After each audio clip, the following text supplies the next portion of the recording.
You are a fluke. You are a separate event. And you run from the maternity ward to the crematorium, and that's it, baby. That's it. Now, why does anybody think that way? There's no reason to, because it isn't even scientific. It's just a myth. And it's invented by people who wanted to feel a certain way. They want to play a certain game. See, the game of God got embarrassing. The idea of God as the potter, the architect of the universe, is good. And it makes you feel that life is, after all, important. There is someone who cares. It has meaning, it has sense, and you are valuable in the eyes of the Father. But after a while, it gets embarrassing. And you realize that everything you do is being watched by God. He knows your tiniest, inmost feelings and thoughts, and you say after a while, quit bugging me. I don't want you around. So you become an atheist, just to get rid of it. Then you feel terrible after that, because you got rid of God, but that means you got rid of yourself. You're just nothing but a machine. And your idea that you're a machine is just a machine too. So if you're a smart kid, you commit suicide. Camus said there is only really one serious philosophical question, which is whether or not to commit suicide. I think there are 4 or 5 serious philosophical questions. The first one is, who started it? The second is, are we going to make it? The third is, where are we going to put it? The fourth is, who's going to clean up?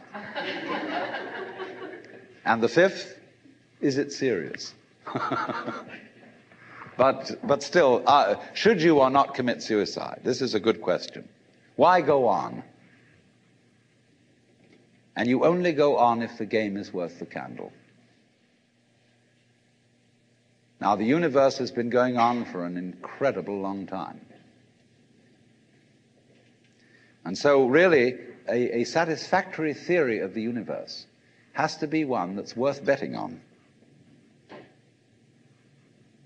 That's it seems to me, absolutely elementary common sense. If you make a theory of the universe which isn't worth betting on, why bother? Just commit suicide. But if you want to go on playing the game, you've got to have an optimal theory for playing the game. Otherwise, there's no point in it. But the people who coined the fully automatic theory of the universe were playing a very funny game. What they wanted to say was this: all you people who believe in religion are old ladies and wishful thinkers. You've got a big daddy up there and you want a comfort and thing, but life is rough. Life is tough. And success goes to the most hard-headed people. That was a very convenient theory when the European-American world was colonizing the natives everywhere else. They said, we are the end product of evolution, and we're tough. See, I'm a big, strong guy because I face facts, and life is just a bunch of junk, and I'm going to impose my will on it and turn it into something else, you see. And I'm real hard. See, that's a way of flattering yourself. And so it has become academically plausible and fashionable that this is the way the world works. In academic circles, no other theory of the world than the fully automatic model is respectable. Because if you're an academic person, you've got to be an intellectually tough person. You've got to be prickly. See, there are basically 2 kinds of philosophy. One's called prickles, the other's called goo. And prickly people are precise, rigorous, logical. They like everything chopped up and clear. Goo people like it vague. For example, in physics, prickly people believe that the ultimate constituents of matter are particles. Goo people believe it's waves. And in philosophy, prickly people are logical positivists and goo people are idealists. And they're always arguing with each other. But what they don't realize is that neither one can take his position without the other person. Because you wouldn't know you advocated prickles unless there was somebody else advocating goo. You wouldn't know what a prickle was unless you knew what goo was. Because life is not either prickles or goo, it's gooey prickles and prickly goo. And they go together like back and front, male and female. And that's the answer to philosophy. See, I'm a philosopher, and I'm not going to argue very much, because if you don't argue with me, I don't know what I think.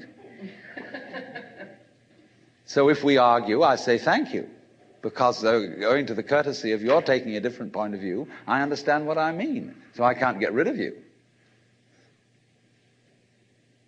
But however, you see, this whole idea that the universe is just nothing at all but unintelligent force playing around and not even enjoying it is a put-down theory of the world. People who had an advantage to make, a game to play, by putting it down and making out that because they put the world down, they were a superior kind of people. So that just won't do. We've had it.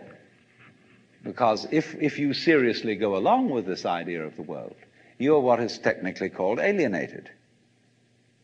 You feel hostile to the world. You feel that the world is a trap. It is a mechanism, it's electronic and neurological mechanisms into which you somehow got caught. And you, poor thing, have to put up with being in a body that's falling apart and that gets cancer, that gets the great Siberian itch, and it's just terrible. And these mechanics, doctors are trying to help you out, but they really can't succeed in the end. And you're just going to fall apart, and it's a grim business, and it's too bad. So if you think that that's the way things are, you may as well commit suicide right now. Unless you say, well, I daren't, because there really, after all, there might be eternal damnation in the back of the thing if I did that. Or then I identify with my children or something, and I think of them going on and without me and nobody to support them. But of course, if I do go on in this frame of mind and continue to support them, I shall merely teach them to be like I am. And they'll go on dragging it out to support their children, and they won't enjoy it, and they'll be afraid to commit suicide, and so will their children. They all learn the same lesson.